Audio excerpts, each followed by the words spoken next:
شفاف الیکشنز کے لیے آپ کو یہ جو سیاسی قیدیوں بنانا، انسانی حقوق سیاسی کارکن کا پامال کرنا، آپ سوچیں کسی پی ایس ایف کا کارکن جو 2005 میں اپنا پورا مستقبل اپنے سامنے ہے، اب وہ اس قسم کے کیسز اور ظلم برداشت کر رہے ہیں، تو آپ یہ ہمیں اتنا برداشت ہونا چاہیے پورا ریاست میں، پورا حکومت میں، پورا ملک میں، کہ ہم ہر کسی کا سیاسی جس کا دوسرا رائے ہے آپ وہ برداشت بھی کر سکے، ان کا تنقید بھی سن سکے۔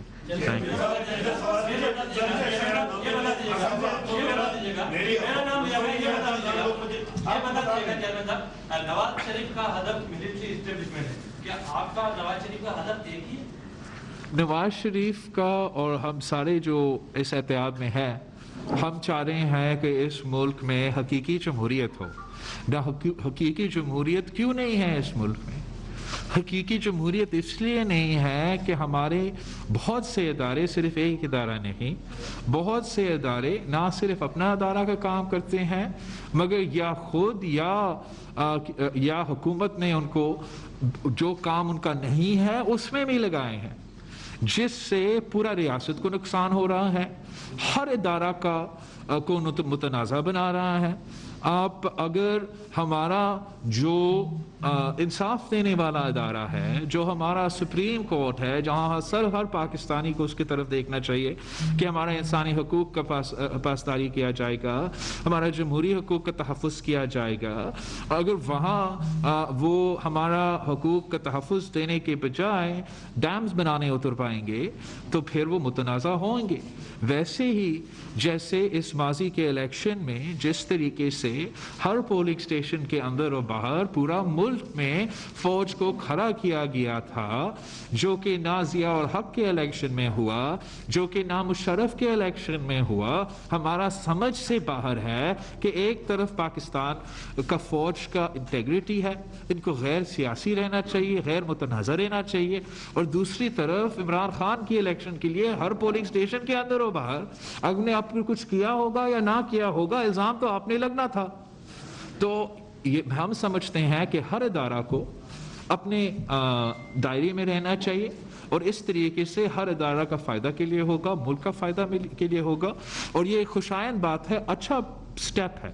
کہ اب جو گلگت بلتستان کے الیکشنز ہو رہے ہیں وہاں اس قسم کا انسائڈ اور آؤٹ سائڈ ڈپلائمنٹ نہیں ہے، جس سے میرا امید ہے کہ اس قسم کا متنازع ایشو نہیں بنے گا۔ لیکن ہمیں اپنا جمہوریت کے لیے، ہمارا جمہوریت کی جو سفر ہے اس کے لیے ہر ادارہ کو اپنا کام کرنا پڑے گا، اور ہمیں پارلیمان کی سپریمیسی کو ماننا پڑے گا۔ چیئرمین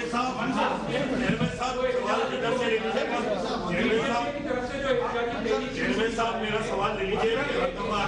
یہ سوال ہونے نہیں دیتے میرا سوال آپ لیجیے۔ چیئرمین صاحب بات یہ ہے کہ اعلیٰ شخصیت سے ملاقات کے بعد آپ کا اور مریم نواز کا اور فضل الرحمان صاحب کا بالکل جارحانہ انداز ہو گیا ہے، کیا اعلیٰ شخصیت کے بعد گرین سگنل مل گیا ہے؟ کیوں بھی تحریک چلتی ہے اس میں کوئی نہ کوئی گرین سگنل تو لازمی ملتا ہے؟ ایک تو ہم گرین سگنل کی طرف نہیں دیکھتے، اور نہ ہی ہم نے ماضی میں دیکھا ہے۔ ہم جمہوری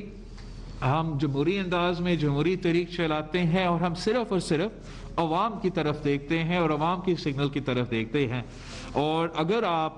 جیسے مجھے جو پتا ہے، آپ کو یہ اندازہ ہوگا کہ عوام تو ہم سے تنگ آنے شروع ہو چکے ہیں کہ آپ کب اس حکومت کے خلاف صحیح طریقے سے صحیح انداز میں نکلیں گے۔ ہم سمجھانے کی کوشش بھی کریں کہ کووڈ کوئی چیز ہے اور ہم نے لاک ڈاؤن، وہ ان کا پرائیورٹیز میں یہ ہے کہ اس حکومت سے جان چھڑوائے، اس حکومت نے ہمارا جینا حرام کر دیا۔ بھائی کیا کہہ رہا تھا؟ احتجاجی جو تحریک ہے اس میں ایک ایسا پہلو نظر آ رہا ہے جو آپ کے جو قیادی ہیں اس میں اختلافات کا باعث بن سکتا ہے، وہ ہے مذہبی کارڈ کا استعمال۔ کیونکہ پارٹی اپنے آپ کو سیکولر پارٹی سمجھتی ہے، تو جمعیت علماء اسلام نے جو ان کے مولانا فضل الرحمان ہیں انہوں نے صاف صاف کہہ دیا ہے کہ اب میں وہ کارڈ استعمال کروں گا جو دنیا دیکھے گی، کہ میرے خلاف